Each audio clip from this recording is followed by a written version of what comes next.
Prophase. During prophase, the chromosome condenses and becomes short and thick to form chromosomes. Each chromosome has two sister chromatids joined together at the centromere.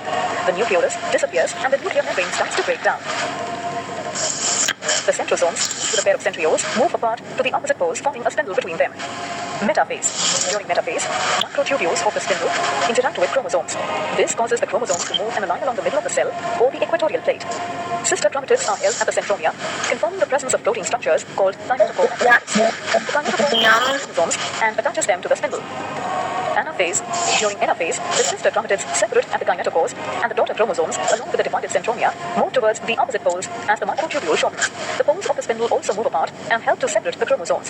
As the chromosomes separate completely into two sets, one at each pole, anaphase is considered complete. Telophase. During telophase, the daughter chromosomes arrive at the pole, and the chromatin starts to decoil. Also, the nuclei reform along with nucleoli. This triggers the deformation. এতটুকুই অনেকে অনেক কিছু বোঝেন, আমি যে দেখাইলাম কেন যে সেল ডিভিশন আসলে এভাবে হয়। তোমরা বারবার ইউটিউবে গেলে এটা 3 নাম্বার নাকি 4 নাম্বার ভিডিও আসে, মানে আমরা যদি ইউটিউবে যাই 3 থেকে 4 নাম্বার ভিডিও আসে, তোমরা এটা দেখে নিবা। কিন্তু এখন কিছুই বুঝবা না, যারা বুঝে তারা বুঝবা, আগে পড়ছে হয়তো তারা বুঝবা। আজকে আমরা হচ্ছে আর আমি তোমাদের বলবো মাইকটা একটু মিউট করে রাখো, নাইলে হচ্ছে যে আমারও ডিস্টার্ব হয়, অন্যদেরও ডিস্টার্ব হয়। যদি আমি বলতে বলি তখন তোমাদের মাইকটা অন করিও। তা আমরা জানি কোষ বিভাজন পড়ছিলাম, আমাদের বইয়ে কোষ বিভাজন আছে হচ্ছে 2 প্রকার। এক হচ্ছে মাইটোসিস, 2 হচ্ছে, এক লিখবো না, এটাকে লিখবো হচ্ছে যে 2। কেন 2 সেটা পরে বলবো। 2 নাম্বার হচ্ছে মাইটোসিস, 3 নাম্বার হচ্ছে মিওসিস। কিন্তু এক কি, এক হচ্ছে আরেকটা আছে, সেটার নাম হচ্ছে অ্যামাইটোসিস। পাশে আমার একটা বই দেখতেছো, এটা হচ্ছে এইচএসসি, এখানে লেখা আছে এইচএসসির পড়া। এখান থেকে তোমাদের পড়া যেভাবে পড়ানো যায় সহজভাবে ওইটা তোমাদের বুঝাই দিব, বাট এটা হচ্ছে এইচএসসির পড়া। যদি কারো লাগে আমি পরবর্তীতে যারা রেগুলার ক্লাস করবে তাদেরকে আমি দিয়ে দিব। আসলে এটার পিডিএফটা দেওয়া এত ইয়া না, কারণ এই বইটার অনেক দাম আছে এবং এটাকে দিয়ে দেওয়া এমনি সবাইকে দিয়ে দেওয়া আসলে উচিত না, এই জন্য দিব না। যদি কেউ চাই তখন দিব আর কি, তাও অধ্যায়টা শেষ করলে। কিন্তু আমরা আজকে শুরুতে পড়বো হচ্ছে অ্যামাইটোসিস। তুমি যদি অ্যামাইটোসিস না বুঝো তুমি মাইটোসিস বুঝবা না, তাহলে আমাদের কাজ হচ্ছে আগে অ্যামাইটোসিসটা বোঝা। আমাদের কাজ আগে হচ্ছে অ্যামাইটোসিস বুঝবো। তাহলে আমরা হেডলাইন দিই অ্যামাইটোসিস।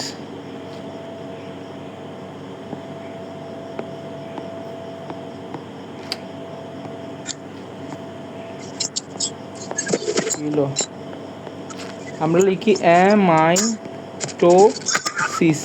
এটাকে যদি ভাঙি আমরা 2টা শব্দ পাবো, একটা হচ্ছে আর একটা হচ্ছে মাইটোসিস।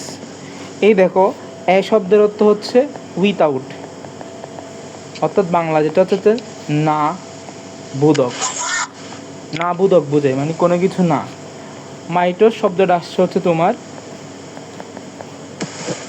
মাইটোস আর ওসিস, এই 2টা মিলাই। এখানে মাইটোস বলতে আসলে সুতা বোঝায়। এখন কী সুতা বোঝায়, কোন সুতা বোঝায় সেটা বলবো মাইটোসিসে। আর ওসিস শব্দের অর্থ হচ্ছে দশা। এখানে কোন সুতা, যারা কোষ বিভাজন পড়ছো তারা অবশ্যই এই নামটা শুনছো, স্পিন্ডল তন্তু। তন্তু শব্দের অন্য একটা অর্থ হচ্ছে সুতা। তাহলে এখানে হচ্ছে স্পিন্ডল তন্তু তৈরি হয় না। তাহলে যে মাইটোসিস বিক্রিয়া বা যে কোষ বিভাজন বিক্রিয়ায় স্পিন্ডল তন্তুটা সৃষ্টি হয় না সেটাকে বলা হয় অ্যামাইটোসিস। বাট সংজ্ঞাটা বললে কীভাবে লিখবা, সংজ্ঞাটা লিখবো হচ্ছে যে অ্যামাইটোসিস, যে কোষ বিভাজন প্রক্রিয়ায়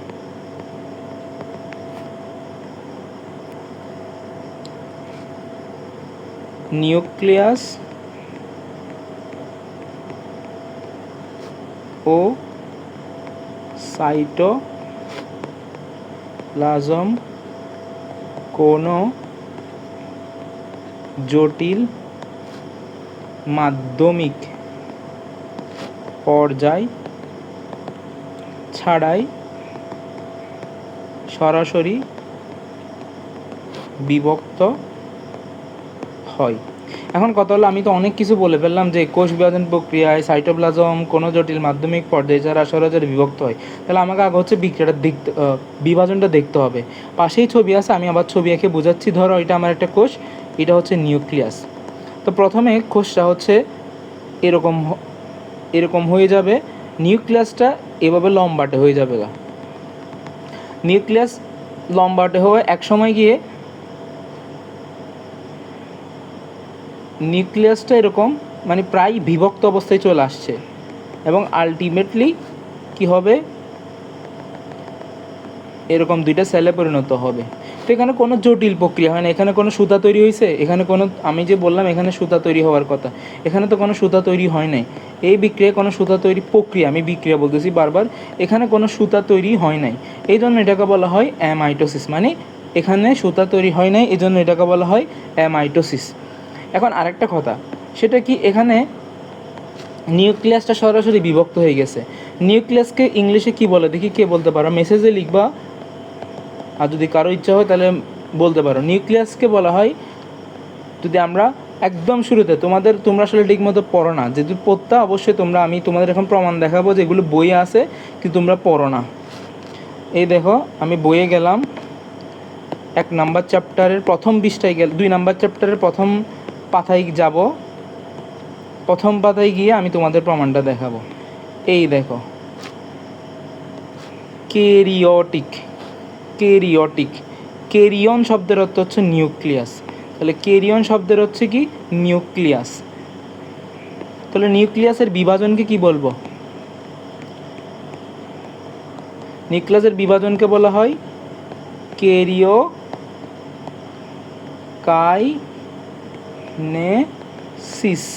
দেখো, ক্যারিও শব্দের অর্থ হচ্ছে নিউক্লিয়াস,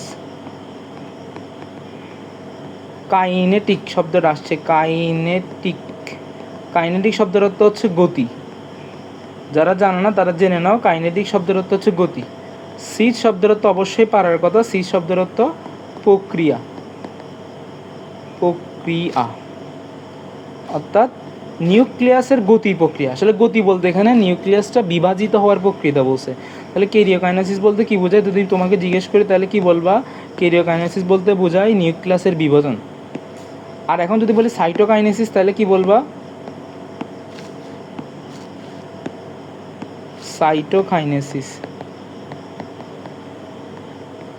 কাইনেসিস, সাইটো শব্দটা আসছে সাইটোপ্লাজম থেকে, আর কাইনেসিস মানে তাহলে আমরা এখানে বলতে পারি সহজ বোঝাই বিভাজন। তাহলে সাইটোকাইনেসিস বলতে তোমরা কি বলবা? এক কথায় বলবা সাইটোকাইনেসিস শব্দের অর্থ সাইটোপ্লাজমের বিভাজন। এগুলো তোমাদের বইয়ে আছে, ক্যারিওকাইনেসিস, সাইটোকাইনেসিস। তাহলে সাইটোকাইনেসিস বলতে তোমরা কি বলবা?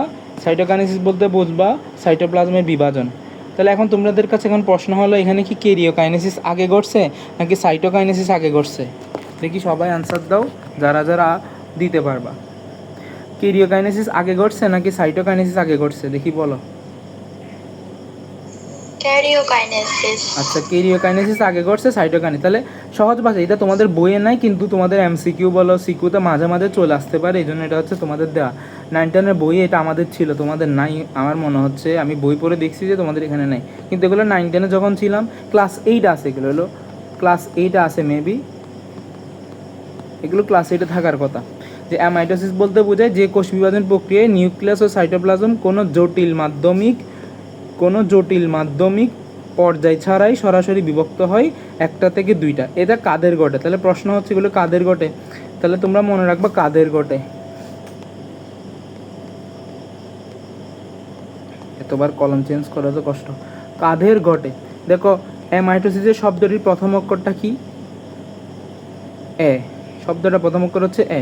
তো এ দিয়ে মনে রাখবা, এ হচ্ছে অ্যালফাবেটের প্রথম নাম্বার, এ হচ্ছে অ্যালফাবেটের প্রথম নাম্বার, এ হচ্ছে 1 নাম্বার, এ দিয়ে মনে রাখবা 21।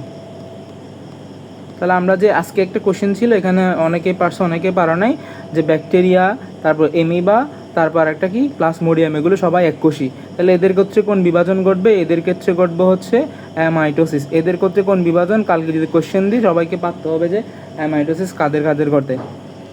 ঠিক আছে, এতটুকু পর্যন্ত বুঝছো সবাই? অ্যামাইটোসিস কাকে? হ্যাঁ বলো।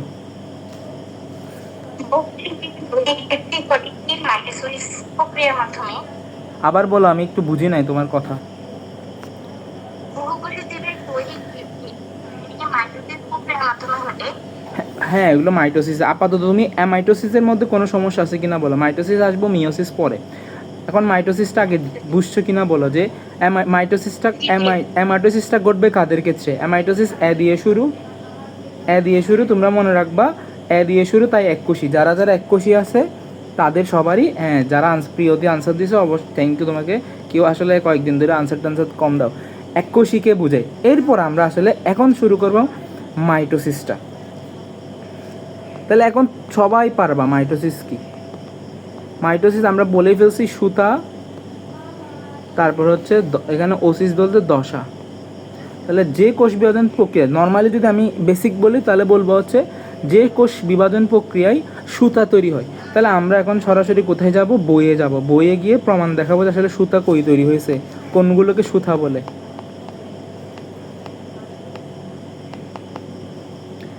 আমরা বইয়ে গেলে দেখবো হচ্ছে যে এই যে কতগুলো সুতা দেখতেছো, এরকম কতগুলো সুতার মতো দেখতেছো। এখন এগুলো উদ্ভিদ কোষে একরকম সৃষ্টি হয়, প্রাণী কোষে একরকম সৃষ্টি হয়। তাহলে আগে আমরা কাকে বলে আসি, মাইটোসিস কাকে বলে আমরা কালকে লিখে দিয়েছি, এটা বইয়ে সুন্দর করে আসে। যে প্রথমে, আচ্ছা এটা প্রথমে বর্জ্য সময় না, যে প্রকৃত কোষ, সুকেন্দ্রিক কোষ। এখন প্রশ্ন হলো প্রকৃত বা সুকেন্দ্রিক বলতে কী বোঝায়? প্রকৃত কোষ বলতে সবার আগে এখানে চলে যেতে হবে, প্রকৃত কোষের কাকে বলে যদি সংজ্ঞাটা তোমরা জানতে চাও। এখানে আছে প্রকৃত কোষ বা সুকেন্দ্রিক কোষ, যাদের নিউক্লিয়াস সুগঠিত, নিউক্লিয়াস ঝিল্লি দিয়ে নিউক্লিয় বস্তু পরিবেষ্টিত, মানে তাদের সব কিছু আছে, তাদেরকে বলা হয় প্রকৃত কোষ বা সুকেন্দ্রিক কোষ। তাহলে সবগুলো কিন্তু বইয়ের পড়া। প্রকৃত কোষ বলতে বুঝাইছে কি, যে নিউক্লিয়াসে সব কিছু ঠিকঠাক আছে, এটাকে প্রকৃত কোষই বলছে। আচ্ছা আমরা ওইখানে যাই। প্রকৃত কোষের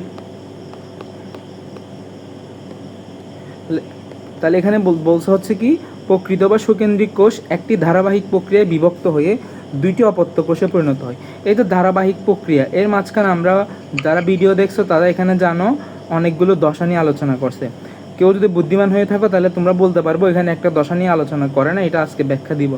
এখানে কি হয় মাইটোসিসে, হ্যাঁ প্রোমেটাফেসটা বলে নাই, কেন বলেন এর বলবো। মাইটোসিসে নিউক্লিয়াস প্রায় সমানভাবে একবার বিভাজিত হয়। তাহলে নিউক্লিয়াস একবার বিভাজিত হয়েছে, ক্রোমোজোমও একবার বিভাজিত হয়। নিউক্লিয়াস একবার বিভাজিত হয়, ক্রোমোজোম একবার বিভাজিত হয়, সাইটোপ্লাজম একবার বিভাজিত হয়।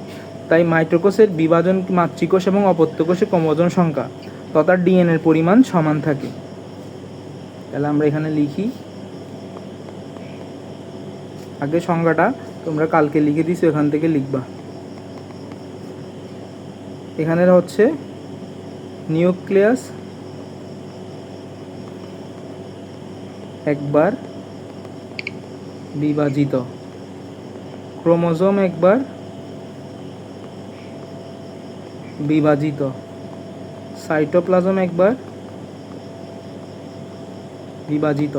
ফলে যে কোষটা বিভাজন হয় তাকে আমরা কি বলছিলাম? মাতৃকোষ। কালকেই বলছিলাম যে কোষ বিভাজিত হয় সেটা মাতৃকোষ, আর যেটা সৃষ্টি হয় সেটাকে বলা হয় অপত্য কোষ। এখানে কি কি সমান থাকে?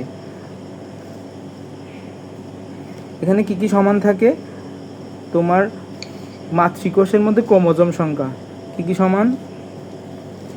ক্রোমোজোম সংখ্যা 1 নম্বর সমান থাকে এটা। তারপর ডিএনএ পরিমাণ,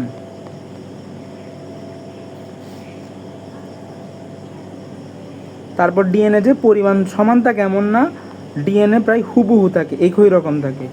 ডিএনএ প্রায় হুবহু প্রতিলিপি। প্রতিলিপি শব্দের অর্থ আসলে ফটোকপি করা। আমরা সহজ ভাষায় যদি বলি ফটোকপি করা, মানে যা ছিল সেম হুবহু সেমই তৈরি হয়, ফটোকপি করা। এই জন্য এই যে মাঝখানে আমি একটা সমান চিহ্ন দিলাম, এই জন্য এটাকে বলা হয় সমীকরণিক বিভাজন বা সমীকরণিক বিভাজন। কিন্তু আরেকটা কথা, এখানে আমরা বলছিলাম সরাসরি, এই সরাসরির কারণে অ্যামাইটোসিসকে বলা হয় প্রত্যক্ষ কোষ বিভাজন। এটা কিন্তু এমসিকিউর পড়া, আমি হয়তো কালকে পরীক্ষাতে দিতে পারি। এটা যেহেতু সরাসরি বিভাজন হয় এই জন্য এটা বলা হয় প্রত্যক্ষ। আর মাইটোসিসকে বলা হয় সমীকরণিক বা সামীকরণিক, যেটা লিখে এই জন্য একে কি বলা হয়, এই জন্য এটাকে বলা হয় হচ্ছে সমীকরণিক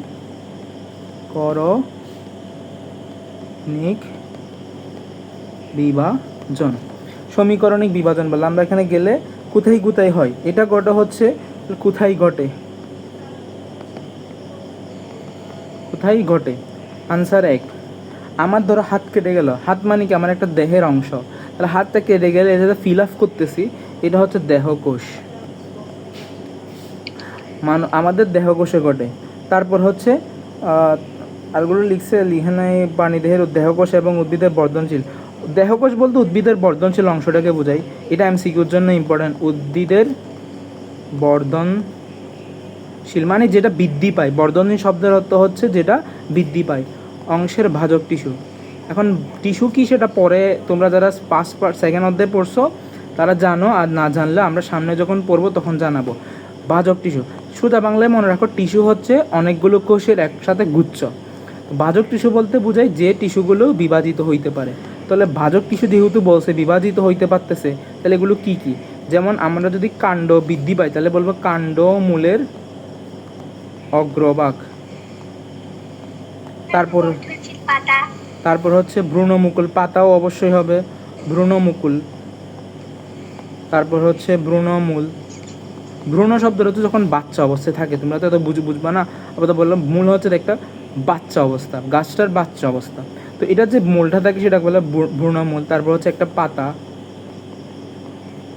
বর্ধনশীল পাতা। তারপর হচ্ছে মুকুল, মুকুল বলতে বোঝাইছে আমরা যে বলি না আমের ফুল আসছে, ছোটো ছোটো করে আম ধরার আগে যেরকম ছোটো ছোটো ফুল আসে এগুলোকে বলে যে মুকুল বলা হয়।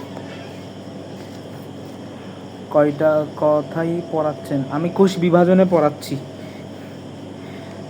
ঠিক আছে। এরপর এখন আরেকটা জিনিস আছে, আমরা সবাই কি আমাদের দেহকোষটা কত 2n, তো এটা থেকে যেটা তৈরি হয় 2n থেকে মাইটোসিসে যেটা তৈরি হবে এটা কত n হবে? n হবে নাকি 2n হবে? আমি না, যেহেতু ক্রোমোজোম সংখ্যা সমান থাকে তাহলে 2n থেকে অবশ্যই কত n হবে? 2nই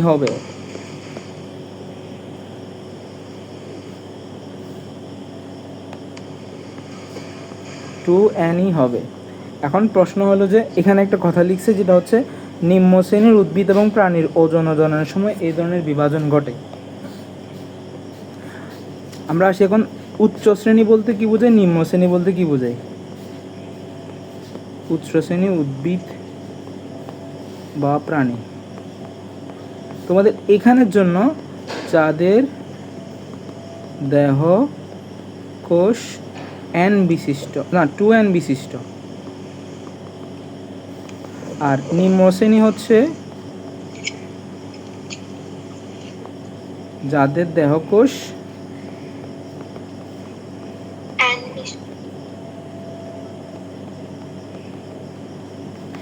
এখন আসি হচ্ছে আমাদের নর্মাল কথা চিন্তা করলে, কালকে বলছিলাম যে গ্যামেট যেগুলো ছিল, জনন কোষ যেগুলো ছিল এগুলো কত এগুলো হচ্ছে ক্রোমোজোম সংখ্যা অর্ধেক থাকে। গ্যামেট কোষগুলোতে শুক্রাণু এবং ডিম্বাণুতে কি থাকে? ক্রোমোজোম সংখ্যা অর্ধেক থাকে। তাহলে এটা অর্ধেক বলতে কত বোঝাবে? আমরা যদি আমাদের মানুষের গ্যামেট সেল বলি, ওখানে ক্রোমোজোম কতটা আছে? 23টা। 23টা থাকলে এখানে কি n হবে নাকি 2n হবে?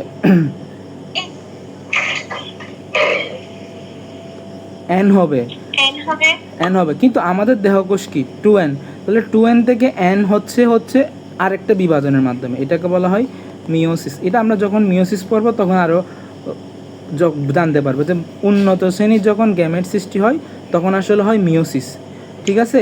এখন আমার প্রশ্ন হচ্ছে আমার তো 2n ছিল, 2n থেকে n হইতে পারছে, ঠিক আছে, এক সেট থাকতে পারছে, কিন্তু তুমি যদি এখন চিন্তা করো নিম্ন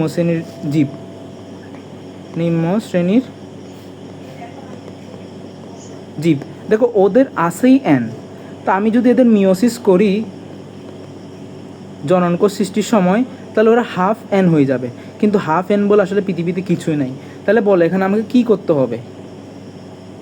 যদি এনকে এন রাখতে চাই তাহলে আমাকে কি করতে হবে? এনকে যদি আমি এন রাখতে চাই এখানে কি করতে হবে? আমরা জানি এন মানে কিছু সমান থাকে, সমান রাখতে হলে কোন বিভাজন করতে হবে? এতটুকু বললে হয়েছে। সমান রাখতে হলে আমাকে, আবার বলতেছি, মাইটোসিস। আবার বলি, এটা হচ্ছে গ্যামেট কোষ সৃষ্টি। আচ্ছা আমি আরও একটু গুছাই লিখি যে উচ্চ শ্রেণীর ক্ষেত্রে উচ্চ শ্রেণীর গ্যামেট সৃষ্টি, উচ্চ শ্রেণীর গ্যামেট সৃষ্টি হচ্ছে 2n থেকে n। তাহলে এখানে হবে হচ্ছে মিওসিস। এটা হচ্ছে আমরা মিওসিস যখন পড়ব। কিন্তু নিম্ন শ্রেণীর গ্যামেট সৃষ্টির ক্ষেত্রে আমাকে কি করতে হবে? নিম্ন শ্রেণীর গ্যামেট সৃষ্টি কি করতে হবে বলো, সবাই বলো দেখি। 2n থেকে, ওদের তো আসেই n, ওদের বডিতে আসে n। আমি আগেই বলে ফেলছি নিম্ন শ্রেণীর দেহকোষ হচ্ছে n বিশিষ্ট, কারণ ওরা নিম্ন শ্রেণী, এটা পৃথিবীর আদিকালের দিকের প্রাণীগুলো যে n বিশিষ্ট। তাহলে আমি যদি ওদের n থেকে আবার n আনতে চাই, কেন n থেকে n আনতে হবে? কারণ আমরা জানি n মানে এক সেট ক্রোমোজোম। আমরা কখনো এক সেট ক্রোমোজোমকে অর্ধেক করে ফেলতে পারবো, আমরা দুই সেটকে আলাদা আলাদা করে এক সেট করে আলাদা করতে পারবো, কিন্তু আমরা এক সেটকে কোনো কমাই ফেলতে পারবো না। এখানে হবে হচ্ছে মাইটোসিস। মাইটোসিস। এখন প্রশ্ন, তা ওর যে শুক্রাণু বা ডিম্বাণু হইল, এটা শুক্রাণু হইতে পারে, এটা ডিম্বাণু হইতে পারে। এটা হচ্ছে n বিশিষ্ট, আমাদের যেমন n বিশিষ্ট ওদের n বিশিষ্ট। তাহলে এখন কি করলাম? ওদের ক্ষেত্রে আমি নিষেক করলাম। নিষেক বলতে কি বুঝাই? নিষেক বলতে বুঝাই শুক্রাণু আর ডিম্বাণুর মিলনকে বুঝাই। এখন বলো শুক্রাণু n, ডিম্বাণু n, তাদের যে জাইগোটটা হবে সেটা কত n বিশিষ্ট? 2n। কিন্তু ওদের দেহকোষ কি 2n? না। তাহলে ওদের জাইগোট এখন কোন বিভাজন ঘটবে? ওদের দেহকোষ, তাহলে এখন একদম সুন্দর ক্লিয়ার, ওদের দেহকোষে ঘটবে হচ্ছে মাইটোসিস। তাহলে আমাদের কখন মাইটোসিস ঘটে আর ওদের কখন মাইটোসিস ঘটে?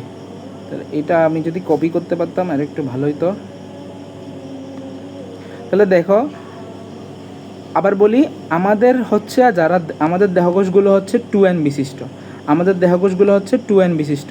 তা আমরা যখন গ্যামেট সৃষ্টি করি, যে শুক্রাণু ডিম্বাণু তৈরি করি, এগুলো n বিশিষ্ট হয়। তাহলে এগুলো কি? এটা শুক্রাণু হইতে পারে, এটা ডিম্বাণু হইতে পারে। আমাদের যে গ্যামেটগুলো সৃষ্টি হয় সেটা n বিশিষ্ট হইতে পারে। তা আমরা সেজন্য 2n থেকে n করার জন্য মিওসিস করি। কিন্তু নিম্ন শ্রেণীর ক্ষেত্রে ওদের দেহকোষটাই n বিশিষ্ট, তো ওইখান থেকে যদি আমি ওদের শুক্রাণু ডিম্বাণু তৈরির সময় মিওসিস করে ফেলি তাহলে হাফ n হয়ে যাবে, কিন্তু হাফ n বলে কোনো কথা নেই, এজন্য মাইটোসিস হয়েছে। তারপরে যখন শুক্রাণু ডিম্বাণু মিলিত হয়েছে তাদের জাইগোটটা 2n বিশিষ্ট হয়েছে। কিন্তু আমরা কালকেই বলছি জাইগোট থেকে তো একটা মানুষ সৃষ্টি হয়, ধরতে গেলে ধরো জাইগোট থেকে একটা দেহ সৃষ্টি হয়, তো ওদের জাইগোট যদি 2n বিশিষ্ট হয়, জনন কোষ সৃষ্টি হয়। বলে পারো এটা পরে, আগে যদি আমরা জাইগোট থেকে তো একটা পূর্ণাঙ্গ জীব তৈরি হবে, তো ওদের দেহকোষটা n কিন্তু জাইগোটটা 2n, এটা তো হইল না। তাহলে এখানে কোনো না কোনো জিনিস হয়েছে যে 2nটা আসলে n এ পরিণত হয়েছে। এটা কিসের মাধ্যমে? মাইটোসিসের ক্ষেত্রে। তাহলে তোমরা যদি, আমি যদি প্রশ্ন করি এটা, তোমরা যদি, তোমাদের যদি বলি উচ্চ শ্রেণীর ক্ষেত্রে গ্যামেট সৃষ্টির প্রক্রিয়াটা তোমাদের দেখাও, তোমরা লিখবা কিভাবে? উচ্চ শ্রেণীর গ্যামেট সৃষ্টি 2n থেকে n, এখানে হবে কি? তো কি বলো, আমি লিখি, তোমরা একটু জানো, এগুলো হচ্ছে সবাই তো বই পড়ছো, জানো, মুখস্থ করছো এগুলো।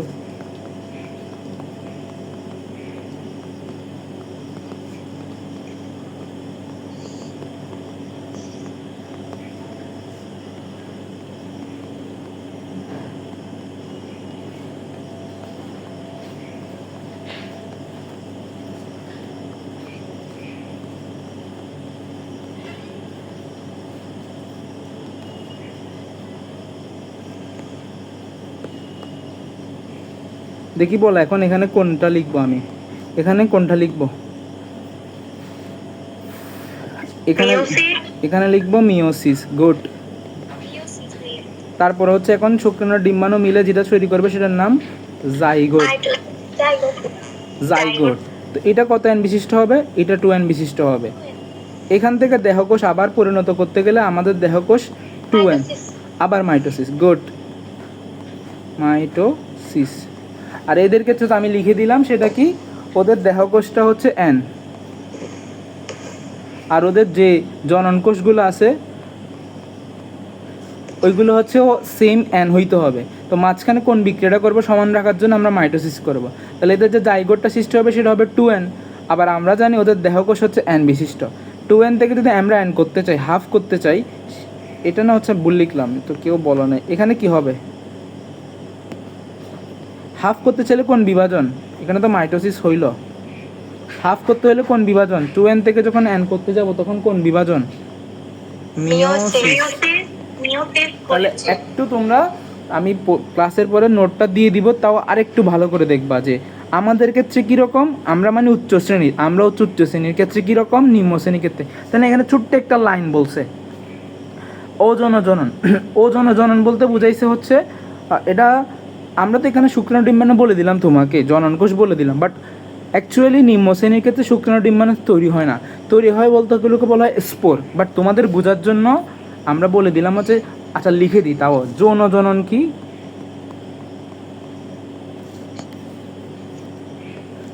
সহজ ভাষায় বলি যৌন জনন হচ্ছে যে শুক্রাণু ও ডিম্বাণুর মিলনের ফলে, এগুলো নিয়ে বিস্তারিত আরও পড়বো, কিন্তু আমাদের তো আর বুঝাই দিতে হবে তোমাকে। ওজন হচ্ছে যে এগুলো হয় না, শুক্রাণু ডিম্বাণু তৈরি হয় না, বা স্পোরের মাধ্যমে বিভাজন। স্পোর কি পরে, স্পোরের মাধ্যমে, স্পোর একটা জিনিস যেটার মাধ্যমে বিভাজন হয়, মাধ্যমে জনন। কিন্তু আমি এখানে তোমাকে বোঝানোর জন্য এখানে শুক্রাণু ডিম্বাণু ইউজ করছি, যাতে তুমি বুঝো জিনিসটা। আমাদের পরীক্ষাতে তো জিজ্ঞেস করবো না, যে জিজ্ঞেস করবো হচ্ছে, হ্যাঁ বলো। স্পোর কি? এই যে বললাম না স্পোর, এখন তোমরা বুঝবা না, যখন বোঝার টাইম হবে স্পোর, আমরা যখন তোমাদের প্রাণী নিয়ে, প্রাণী বলছি উদ্ভিদের ওজন জনন নিয়ে আলোচনা করব, তখন স্পোর হচ্ছে শুক্রাণু ডিম্বাণুর মতোই একটা মেগা, যেগুলো যেগুলো বড় এগুলো হচ্ছে স্ত্রী স্পোর, যেগুলো ছোটো এগুলো মাইক্রোস্পোর, এগুলো হচ্ছে লাইক শুক্রাণু ডিম্বাণু। বাট শুক্রাণু ডিম্বাণু আলাদা একটা টপিক, এগুলো অনেক গুরুত্ব কী বলে উচ্চ লেভেলের পড়াশোনা আর কি। এতটুকু মনে রাখো যে স্পোরের মাধ্যমে হয়। তো স্পোরটা আসলে এখানে তুমি এখানে মনে রাখবা হচ্ছে অযৌন শব্দটা, আর হচ্ছে নিম্ন শ্রেণী। নিম্ন শ্রেণী শব্দটা মনে রাখবা, আমি বইয়ের এখানে তোমাদের দেখা দিচ্ছি, নিম্ন শ্রেণী মনে রাখবা, অযৌন মনে রাখবা। এই ধরনের বিভাজন হয়। কখন বিভাজন হয়, এখানে তো লিখেছি যে অযৌন জননের সময়, তাহলে তোমরা ডাইরেক্ট বলতে পারবে আসলে অযৌন জননের সময় না, আসলে হচ্ছে জাইগোট থেকে যখন দেহকোষ সৃষ্টি হয় তখনই আসলে মাইটোসিসটা হয়। এখানে সামান্য একটা পড়া আমি অনেকক্ষণ ধরে বুঝাইলাম যাতে তোমরা জিনিসটা বুঝাও। দেহকোষ বা 2n নিয়ে আমাদের যত কনফিউশন থাকবে এগুলো। এখন আসে আমরা মাইটোসিসের ধাপসমূহ নিয়ে আলোচনা করব।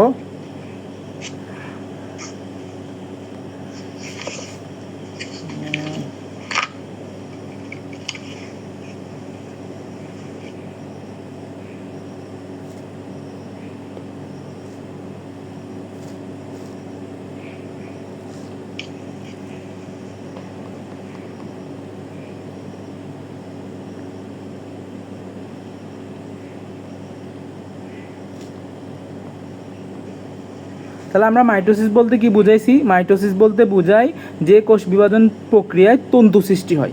কিন্তু তোমাদের বইতে একটা সুন্দর সংজ্ঞা আছে যে কোষ বিভাজন প্রক্রিয়ায় সুকেন্দ্রিক বা প্রকৃত কোষ ধারাবাহিক প্রক্রিয়ার মাধ্যমে একটি থেকে দুইটিতে পরিণত হয় তাকে মাইটোসিস বলে। একে সাইটোপ্লাজম একবার বিভাজন হয়, ক্রোমোজোম একবার বিভাজন হয়, নিউক্লিয়াস একবার বিভাজন হয়। সুন্দর করে সংজ্ঞাটা দেওয়া আছে, আমি বলেও দিছি, কালকে লিখেও দিছি এবং আজকেও লিখে দিছি। এখন আমরা পড়বো হচ্ছে ধাপসমূহ। আমরা ধাপে যদি যাই তাহলে হচ্ছে কয়টা ধাপ পাবো আমরা। প্রথমত এখানে অবিচ্ছিন্ন বা ধারাবাহিক প্রক্রিয়া। অবিচ্ছিন্ন বলতে বোঝে কি, ছিন্ন মানে এরকম কাটা কাটা, একটা লম্বা লাইন যদি এরকম হয় এটাকে বলে অবিচ্ছিন্ন, যদি এরকম অর্ধেক অর্ধেক অর্ধেক অর্ধেক এটাকে বলে অবিচ্ছিন্ন। কিন্তু এটা হচ্ছে অবিচ্ছিন্ন বলতে কি বোঝে কি, একদম একবার শুরু হইলে শেষ হয়ে যেতে হবে। প্রথমে কি ঘটে, কেরিওকাইনেসিস। তাহলে বলবো প্রথমে কি ঘটে, কেরিওকাইনেসিস। এখন সবাই বলতে পারবা কেরিওকাইনেসিস কি। কেরিওকাইনেসিস বলতে প্রথমে নিউক্লিয়াসের বিভাজন, পরে নিউক্লিয়াসের বিভাজন শেষ হলে সাইটোকাইনেসিস ঘটে। এখন সাইটোকাইনেসিস কেমনে ঘটে, কেরিওকাইনেসিস কেমনে ঘটে পরে জানবো। আপাতত জানো কেরিওকাইনেসিস কি, সাইটোকাইনেসিস কি হচ্ছে, দুইটার মধ্যে কোনটা আগে হয়। এখন আমাদের ধাপগুলোকে ব্যাখ্যা, অনেক লম্বা ধাপ হওয়া, এটা আমরাকে 5 ভাগে ভাগ করি: প্রোফেস, প্রোমেটাফেস, মেটাফেস, অ্যানাফেস এবং টেলোফেস। কিন্তু তোমরা যদি হায়ার লেভেলের বইগুলো দেখো, অর্থাৎ বিদেশি বইগুলো দেখো বা মেডিকেলের বইগুলো দেখো, এখানে প্রো মেটাফেস বলতে আসলে কোনো ধাপই নাই, এবং ভিডিওটাতেও দেখছো তোমরা প্রো মেটাফেস বলতে কোনো ধাপই নাই। আমাদের বাংলাদেশে হচ্ছে 5টা পড়ায়, বাট বাইরে বিদেশে পড়ায় হচ্ছে 4টা। কেন? কারণ এই প্রোফেসটা অনেক বড় একটা দশা। এটাকে, আমার ব্যাটারি চার্জও কম, প্রোফেসের দশাটা অনেক বেশি বড়। এই দশা বড় হওয়ার কারণে প্রোফেসকে আরেকটা সাব ডিভিশন করছে, এটা বলছে হচ্ছে কি প্রো মেটাফেস। এখন আমরা নামগুলো কেন এগুলোকে এই নাম দিছে, এই নামগুলোর পোস্টমর্টম করব, নামকরণ, এখানে নামকরণগুলোর পোস্টমর্টম করব। কি করব? প্রথমে আমরা নামটা লিখি, প্রো ফেস, প্রো ফেস। দেখো প্রো ফেস, প্রো শব্দের অর্থ আদি বা শুরু বা প্রারম্ভ, আর ফেস শব্দের অর্থ হচ্ছে দশা। তাহলে কোন একটা জিনিস শুরুর দশা, এটাকে বলা হয় প্রোফেস। তাহলে সবাই এখন তোমরা পরীক্ষায় অবশ্যই এগুলো বলতে পারবা স্যার ম্যাডামকে। তোমরাও তো সবার মতো বই পড়ে যেত, সবাই মুখস্থ বইয়ের পড়ায় লিখবে, কিন্তু আমি তোমাদেরকে মুখস্থ করার সহজ টেকনিকটা বলবো, আর এগুলো কেন এই নামকরণ করছে এটা বলবো। তাহলে এটার নাম কেন প্রোফেস বলছে? কারণ এটা হচ্ছে কোষ বিভাজনের সবার আগের ধাপ, এর জন্য এটা বলছে আদি, শুরু, প্রারম্ভ এবং দশা। তারপর আসি pro metaphase, 2 number, pro metaphase. তাহলে এটার সংজ্ঞায় তোমরা দিতে পারবা, প্রো শব্দের অর্থ শুরু, মেটাফেস হচ্ছে এক্সট্রা একটা ধাপ। তাহলে প্রো মেটাফেস মানে মেটাফেস শুরুর আগে, মেটাফেস শুরুর আগে, এটা হচ্ছে এক্সট্রা করে বাংলাদেশে পড়ায়, বাট বাইরের দেশে এটা নাই। প্রো মেটাফেস বলতে বোঝায় মেটাফেস শুরুর আগের দশাটা। তারপর আসি মেটাফেস। দেখো মেটা শব্দের অর্থ কী, তোমরা অনেকেই জানো মেটা শব্দের অর্থ কী। মেটা শব্দের অর্থ হচ্ছে মিডল বা মধ্যবর্তী, আর ফেজ শব্দের অর্থ কি? দশা। তাহলে এই বিভাজনের মধ্যবর্তী দশাটাকে বলা হয়, আসলে কোষ বিভাজনের মাঝখানের যে দশাটা সেটাকে বলা হয় মেটাফেজ। 4 নম্বর আসি আমরা, 4 নম্বর যদি পড়ি অ্যানাফেজ। তো এখানে এই শব্দটা দেখো, বায়োলজি বলো আর ফিজিক্স বলো, হায়ার ম্যাথ বলো, এগুলো সবসময় আসছে হচ্ছে আগে গ্রিক, মিশর, ল্যাটিন, ওদের কাছ থেকে। তো কোন একটা জিনিস যখন নামকরণ করবে ওরাই আগে নামকরণটা করছে। তো ওদের সব ভাষাতে যে অ্যানা, এটার অর্থ বোঝায় উপরে। তাহলে উপরে বলতে কেন? কারণ এই দশাতে ক্রোমোজোমগুলো উপরের দিকে যায়, ক্রোমোজোমগুলো, আমরা যখন দশাগুলো পড়বো তখন আরও ক্লিয়ার হবো, ক্রোমোজোমগুলো উপরের দিকে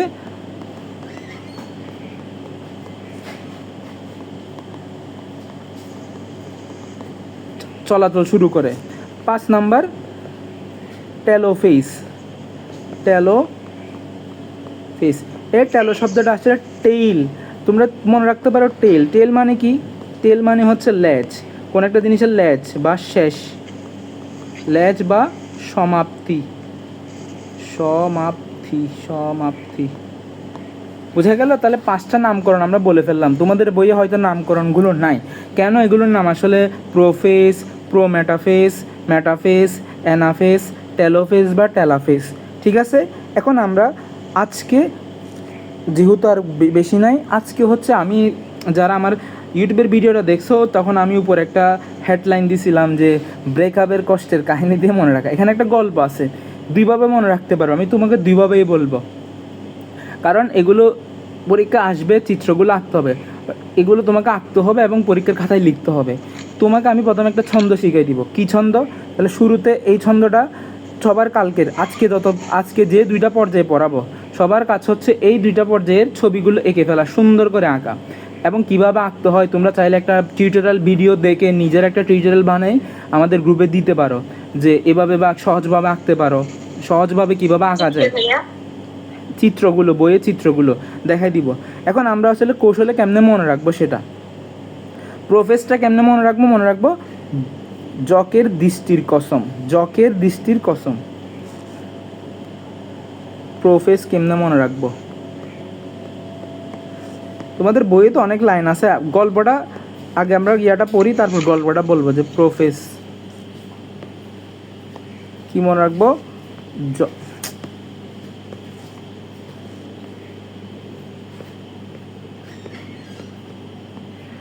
জকের দৃষ্টির কসম, জ কে জ, তারপর হচ্ছে যে খে, চাইলে লিখে ফেলতে পারো সাথে সাথে, ব শূন্য র, জকের দৃষ্টির ক সম। এই লাইনটা মনে রাখবো, মানে একটা জকের দৃষ্টির কসম, মানে ওর দৃষ্টিকে নিয়ে আমরা কসম করা আসলে ভালো না, তাও আমরা লিখলাম পড়াশোনার জন্য মনে রাখার জন্য। জতে মনে রাখবো জল বিয়োজন, জতে মনে রাখবো জল বিয়োজন। খে দিয়ে মনে রাখবো খাটো, র দিয়ে মনে রাখবো রঞ্জক। ভাইয়া হ্যাঁ বলো। নোট দিবেন না? দিব, লিখলে ভালো আর কি মনে থাকে, সাথে সাথে অবশ্যই নোট দিব। দৃষ্টি, ক দিয়ে হচ্ছে ক্রোমাটিড, ক্রোমোটিড বা ক্রোমাটিড, এটা ক্রোমাটিড। স দিয়ে হচ্ছে স্পিন্ডল, সেন্ট্রোমিয়ার, সেন্ট্রো, কে দূরে দূরে বাইরে থেকে আসলা এখন, স্পিন্ডল যন্ত্র। আচ্ছা দেখো, প্রথমত আমরা নর্মাল কথায় আসি, সেটা হচ্ছে কি হয়, প্রথমত যদি আমরা বইয়ের চিত্রে যাই তখন দেখবা দুইটা চিত্র, মানে প্রাণী কোষের ক্ষেত্রেও চিত্র আছে, আবার উদ্ভিদ কোষের ক্ষেত্রেও চিত্র আলাদা আলাদা। আমার মোবাইলের চার্জ আর 4% আছে, যতটুকু প্রফেসটা হয়তো আজকে পড়াইতে পারবো এতটুকু পড়াবো আর কি। দেখো এখানে কি হয়েছে, এই যে ক্রোমোজোম, এগুলো হচ্ছে, এটা হচ্ছে ক্রোমোজোম, তোমরা যখন জুম করে দেখি তাহলে আরও ভালো দেখবো, সেটা হচ্ছে, এটা হচ্ছে ক্রোমোজোম। আর চারপাশে এগুলো যেগুলো, এগুলো হচ্ছে ক্রোমাটিন, এগুলোকে বলা হয় ক্রোমাটিন। ক্রোমাটিন কি, ক্রোমোজোম কি, এগুলো দ্বিতীয় চ্যাপ্টারের, তোমরা জাস্ট মনে রাখো এগুলো হচ্ছে ক্রোমাটিন, সুতার মতো যেগুলো, এগুলো হচ্ছে ক্রোমাটিন। ক্রোমাটিন সুতার মতো জিনিস। এগুলো এই বিভাজনের শুরুর দিকে আস্তে আস্তে কী করে, জল বিয়োজন শুরু করে, মানে এদের তো জল আছে, পানি আছে, এই পানিগুলো সে ছেড়ে দেয়। তো এটা একটা লম্বা জিনিস, 5 ছিল, এটা অনেক খাটো ছিল, এটা অনেক চিকন ছিল। এটা যখন পানি ছেড়ে দিচ্ছে, ধর এটা আমি বুঝাই, এটা অনেক চিকন ছিল, চিকন হওয়াতে সে যখন পানি ছেড়ে দিচ্ছে, আস্তে আস্তে পানি ছেড়ে দিচ্ছে, সে হচ্ছে এরকম চিকনা হয়ে গেছে। কিন্তু চিকনা হয়ে সে বসে নাই, চিকনা হয়ে যখন আমরা বলি এ, সে তার গঠনটা হারাই ফেলছে, এরকম পেঁচাই যাচ্ছে। তাহলে বলো, সে আগের থেকে কি হইলো, খাটো হইল এবং কি হইল, মোটা হইল। এটা অনেকেই বুঝে না। জল বিয়োজন করলে তো সে চিকনা এবং লম্বা হওয়ার কথা, কিন্তু সে চিকনা ছিল ঠিক আছে, বাট আস্তে আস্তে সে যখন তার গঠনটা হারিয়ে ফেলতেছে, ধরো এটা এরকম এরকম এরকম করে পেঁচায় পেঁচায় আস্তে আস্তে আস্তে আস্তে আস্তে আস্তে এরকম বসে যাচ্ছে, এরকম চাকতির মতো করে বসে যাচ্ছে। এই জন্য বলা হয় হচ্ছে খাটো এবং মোটা হয়, খাটো এবং মোটা হয়, যার কারণে আমরা এগুলোকে অনভিজ্ঞ যন্ত্রে দেখতে পারি। নর্মালি চিকন থাকলে দেখতে পারি না। যখন এরকম পানি জল বিয়োজন ছেড়ে দেয়, পানি ছেড়ে দেয়, তখন আস্তে আস্তে আমরা এরকম নর্মালি চিকনা থাকে। যখন জল বিয়োজন করে ফেলে, আস্তে আস্তে এরকম জলগুলো ছেড়ে দেয়, তখন সে আরও চিকনা হয়ে যায়। চিকনা হয়ে আলটিমেটলি সে এরকম এক প্যাঁচানো, এভাবে আবার দেখাই, এভাবে বসে যেতে থাকে। তো যার কারণে এটা হচ্ছে কি, তোমাদেরকে আমি ভিডিও করে যদি পারি একটা সুতা দিয়ে দেখাবো যে কীভাবে আসলে এটা বসে যায়। এভাবে এরকম করে বসে যায়, তোমরা একটা লম্বা সুতা দিবা, ছেড়ে দিবা, দেখবে এটা একটু প্যাঁচাই পড়ে গেছে, বা স্প্রিং চিন্তা করে, এটা স্প্রিংয়ের মতো হচ্ছে বসে যায়। তুমি লম্বা করে স্প্রিং টানে লম্বা করছো, ছেড়ে দিছো, স্প্রিংটা আবার খাটো হয়ে গেছে না, খাটো হয়েছে প্লাস কী হয়েছে, আগে থেকে মোটা হয়েছে। এটাই মূলত একটা স্প্রিংয়ের মতো জিনিসটা, তোমরা কল্পনা করলে এটা ভালো বুঝতে পারবা। একটা স্প্রিং অনেক টেনে লম্বা করছো এবং হঠাৎ করে আবার ছেড়ে দিছো, দেখতে স্প্রিংটা তোমার আস্তে আস্তে খাটো এবং মোটা হয়ে গেছে গা। তাহলে এই জন্য বলছে প্রথমত কি,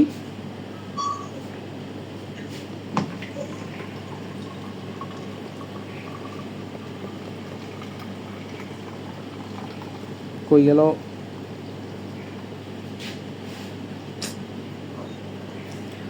প্রথমে হচ্ছে জল বিয়োজন, বাকিগুলো লেখাগুলো চলে গেছে, জল বিয়োজন। তাহলে 1 নম্বর পয়েন্ট হচ্ছে ক্রোমোজোম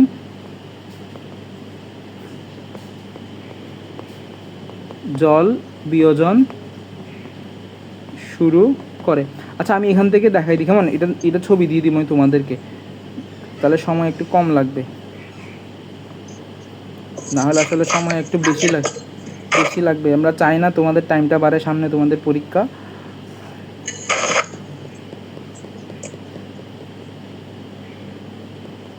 এই যে ক্রোমোজোমের আসলে কী শুরু হবে, ক্রোমোজোমের তখন জল বিয়োজন শুরু হবে, ক্রোমোজোমের তখন কী শুরু হবে, ক্রোমোজোমের তখন জল বিয়োজন শুরু হবে। জল বিয়োজন করার ফলে ক্রোমোজোম আসলে তখন কী শুরু করবে, ক্রোমোজোম হচ্ছে যে খাটো এবং মোটা হতে শুরু করবে। ক্রোমোজোম কী হইতে শুরু করবে, খাটো এবং মোটা হইতে শুরু করবে। এই যে খতে খেটো, খেটো দিয়ে হচ্ছে কি ক্রোমোজোমটা খাটো এবং মোটা হওয়া শুরু করবে, ক্রোমোজোমটা খাটো এবং মোটা হওয়া শুরু করবে। তারপর বসন্ন র দিয়ে দেখো রঞ্জক। ধরো এখন আমি আসি আমার নোটটাতে, আসলে দেখবো হচ্ছে যে বইয়ের নোটে যদি আসি, দেখো এই যে স্প্রিংয়ের মতো সৃষ্টি হইলো। নর্মালি আমি যদি এখন এটার উপর রং ঢেলে দিই, বাইরে থেকে আমি এটার উপর কী ঢেলে দিলাম, রং ঢেলে দিলাম, রং ঢেলে দিলাম। এটা যে পরিমাণ রং ধারণ করবে, আমি যদি এখানে রং ঢালি তাহলে সেটা বেশি পরিমাণ রং ধারণ করবে। কেন, সেটা একটা স্প্রিংয়ের মতো পাত্রের মতো হয়ে গেছে গা, অর্থাৎ একটা বালতির মতো সৃষ্টি করছে, একটা বালতির মতো, এরকম একটা বালতির মতো সৃষ্টি করছে, যার কারণে আমি যদি রং ঢালি রঙগুলো এখানে জমা হবে। নর্মাল আমি যদি একটা সুতাতে রং ঢালি এটা কম কালার হবে, বাট আমি যদি একটা বালতিতে রং ঢালি তাহলে কালারটা বেশি হবে। এই জন্য বলা হয় তারা কী ধারণ ক্ষমতা পায়, রঞ্জক ধারণ ক্ষমতা পায়। কী পায়, রঞ্জক ধারণ ক্ষমতা পায়। কী পায়, তারা ধারণ ক্ষমতা পায় বা রং ধারণ ক্ষমতা পায়। এইগুলো যদি রং ধারণ ক্ষমতা পাই, আমরা এগুলো কোথায় দেখতে পাবো, আমি অণুবীক্ষণ যন্ত্রে দেখতে পাবো। এই জন্য লিখছে ক্রোমোজোম দৃষ্টিগোচর হয়। ক্রোমোজোম কী হয়, দৃষ্টিগোচর হয়। তারপরে এরপর আসি আমরা কি হয়, এটা একটু বোঝার আছে, সেটা সবাই একটু মনোযোগ দিবা। তারপরেরগুলো আসলে এত বোঝার কিছু নাই। ধরো কই গেল, এই যে এটা একটা ক্রোমোজোম ছিল ধরো, হ্যাঁ বলো। আচ্ছা আসতেছে, আগে এটা শিখো তোমরা। এটা একটা ক্রোমাটিন ছিল, এটা এরকম আস্তে আস্তে জল বিয়োজন করতে করতে করতে করতে এরকম মোটা হইতে হইতে হইতে হইতে এভাবে হইতে হইতে এরকম হয়ে গেল। বাট আলটিমেটলি একটা ক্রোমোজোম দেখতে কীরকম, একটা ক্রোমোজোম দেখতে হচ্ছে তোমার, একটা ক্রোমোজোম দেখতে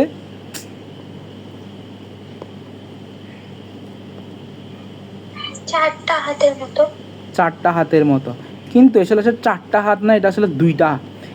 এটা একটা মিলে এটা একটা মিলে, এটা একটা ক্রোমাটিড, এটা একটা ক্রোমাটিড, তো দুইটা ক্রোমাটিড।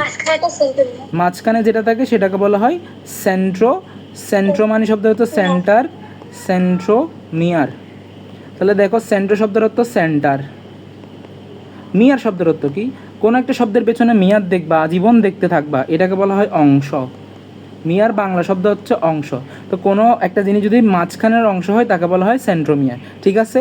এরপর আসি হচ্ছে যে স্পিন্ডল তন্ত্র দৃষ্টিগোচর হয়, সেটা এটা তো এখানে আস্তে আস্তে তৈরি শুরু হয় আর কি। এই যে আমাদের, তোমরা যদি এখানে তো লিখে নাই তোমাদের বইয়ে, এগুলো কি আছে, এটা আছে না, এটা তোমাদের প্রোফেসে লিখে নাই। তাহলে আমরা প্রোফেসগুলো আসলে পড়ে ফেলি। প্রোফেসে কী কী পাইলাম, আজকে প্রোফেস পর্যন্ত পড়বো। আসি, প্রোফেস হচ্ছে কি প্রথম পর্যায়ে, প্রোফেস হচ্ছে কি প্রথম পর্যায়ে। নিউক্লিয়াস আকারে বড় হয়। তাহলে নিউক্লিয়াস কেন আকারে বড় হলো, দেখো নিউক্লিয়াসে যেহেতু পানিগুলো ছেড়ে দিচ্ছে, ক্রোমোজোমের যে পানিগুলো ছিল সেগুলো সে ছেড়ে দিচ্ছে, তো ছেড়ে দিলে নিউক্লিয়াসে জমা হচ্ছে না। যদি নিউক্লিয়াসে জমা হয়, নিউক্লিয়াস তো আস্তে আস্তে বড় হবে না, অবশ্যই বড় হবে। এছাড়া নিউক্লিয়াসের আরও অনেকগুলো কাজ করতে হয়। তোমার যে নিউক্লিয়াসটা ছিল সেটা ক্রোমাটিন একটা থেকে দুইটা হয়ে যাচ্ছে গা। তুমি এতটুকু মনে রাখো যে পানি যেহেতু ছেড়ে দিচ্ছে তাই নিউক্লিয়াসটা আকারে বড় হবে। তারপর ক্রোমোজোমগুলো আস্তে আস্তে কী হচ্ছে, সংকুচিত হচ্ছে। কি হয়, মোটা এবং খাটো হয়। এটা আমি কালকে এমসিকিউতে দিব, মোটা এবং খাটো হয়। বোঝাই দিয়েছি কেন মোটা বলছি এবং খাটো বলছি। এই পরিবর্তনের কারণ কি, কারণ হচ্ছে পানি বিয়োজন, আস্তে আস্তে পানি ছেড়ে দেয়। তবে আধুনিক গবেষণার ক্ষেত্রে এটাকে আমাদের জটিল প্রক্রিয়া বলছে, কিন্তু আমরা যতটুকু জানি এতটুকু লিখবো হচ্ছে পানি জল বিয়োজনের ক্ষেত্রে। তখন এদের কেন দেখা সম্ভব হয়, কারণ এর খাটো এবং মোটা হয়। তারপর হচ্ছে সেন্ট্রোমিয়ার ব্যতীত লম্বালম্বি দুইটা ভাগে বিভক্ত হয়। এই দুইটাকে বলা হয় ক্রোমাটিড। দেখো এটা একটা মাঝখানে সেন্ট্রোমিয়ার, দুই পাশে দুইটা ক্রোমাটিড। এই একটাকে বলা হয় সিস্টার, এর সিস্টার ও এদেরকে বলা হয় পরস্পর সিস্টার ক্রোমাটিড, এদেরকে বলা হয় সিস্টার ক্রোমাটিড। ক্রোমোজোমগুলো কুণ্ডলিত অবস্থায় থাকে, এদের সংখ্যা আসলে গণনা করা যায় না। এখানে কোনো ক্রোমোজোম সংখ্যা গণনা করা যায় না, কেন, এগুলো কুণ্ডলিত অবস্থায় থাকায়। তোমরা দেখো এখন এটা হচ্ছে উদ্ভিদ কোষের ক্ষেত্রে, প্রাণী কোষের ক্ষেত্রে। তোমাদের বাড়ির কাছে হচ্ছে আমি নোটগুলো দিয়ে দিব, ওই যে জায়গাটা আমি লিখতে পারি না এটা লিখে দিয়ে দিব, কিন্তু তোমাদের বাড়ির কাছে হচ্ছে যে এই চিত্র দুইটা আঁকবা, মাতৃকোষেরটা সরি, উদ্ভিদ কোষেরটাও আঁকবা, প্রাণী কোষেরটাও আঁকবা, শুরুর দিকের অবস্থা, শেষ অবস্থা। প্রফেসটা বুঝছো সবাই? এতটুকুর মধ্যে কোনো কোশ্চেন থাকলে বলো, কারণ আমার হচ্ছে 8:30 মধ্যে শেষ করতে হবে। কালকে থেকে ক্লাস আর একটা আগাই দিব, 8টায় করে দিব, ঠিক আছে?